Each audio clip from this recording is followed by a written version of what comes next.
ng review ng Hanabishi Electric Oven HEO 68R 68 liter capacity. Ano ba ibig sabihin pag 68 liter? Okay. Ginagamit po siya as madali ko kasi maintindihan kaysa sa volume per cubic. Kaya ibig sabihin sasakyan, minsan yun dito yung formula.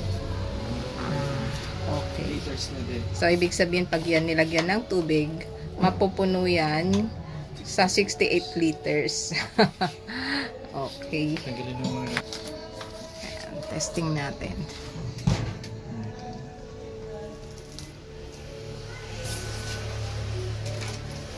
Ang function, so meron siya with convection.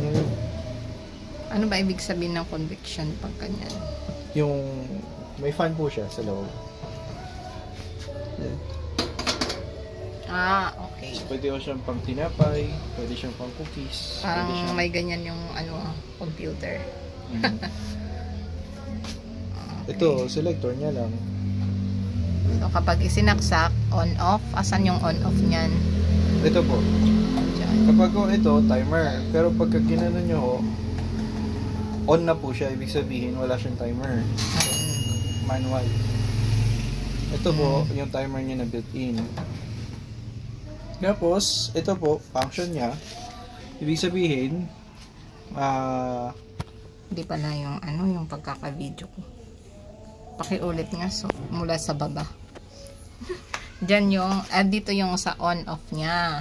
Apo, Tapos, ito on-off niya. Ito po, may built-in timer siya. Pero kapag hindi inano mo siya sa naka-timer. left, hindi po siya naka-timer, naka-on lang siya. Ayan. Tapos, Function po, pwede pong taas lang, pwedeng baba lang, pwedeng both. Pwede pong merong fan. Pwede rin po yung sa rotisserie. Ibig sabihin ng rotisserie, umiikot yung bakal niya sa loob. Apo, ito yung dito ikakabit. Ito yan, di ba? Apo. Ito. Yan. So, ito po yung pin niya doon. Tapos dito siya itutusok. Bali ganito ang itsura niya. Tapos iikot na siyang mag-isa. Aha. For example, Depende isa-set sa niyo siya. setting. Aha. For example, yan. Ibig sabihin nun yan, bukas yung baba, yung taas, yung fan, umiikot. Ito po, taas lang, umiikot. Yung init. Tapos ito, parehas po, baba at taas. Tapos yung sa bandang itaas na ano yan? Alin po? Dito. Ito po, yung temperature niya, thermostat. Oo nga. Po. Mukhang Titingnan madali lang namang gamitin. Ayan, umiinit na ho. Mabilis uminit. Okay. Compared sa gas. So, ganyan. Ito po, taas lang yung umiinit, tapos may fan. Maririnig nyo yung fan.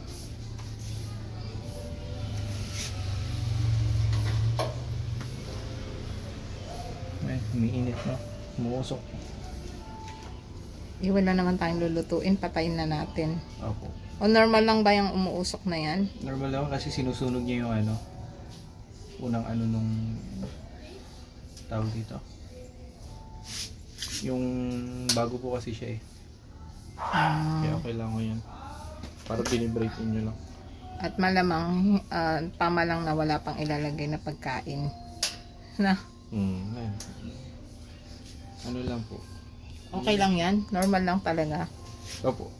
Bago po kasi itong mga heating rods. So, may mga nahawakan, may mga nakadikit-dikan. Tapos maya-maya, mawala na. Madi-disinfect din. Okay. Yan. Nasa una natin yung fan. Para pati yung baba. Minute. Okay. So, ito ang aming bagong kaibigan sa kusina. Sana marami kaming maluto dito at mabenta. Para mabawi. Oo nga eh.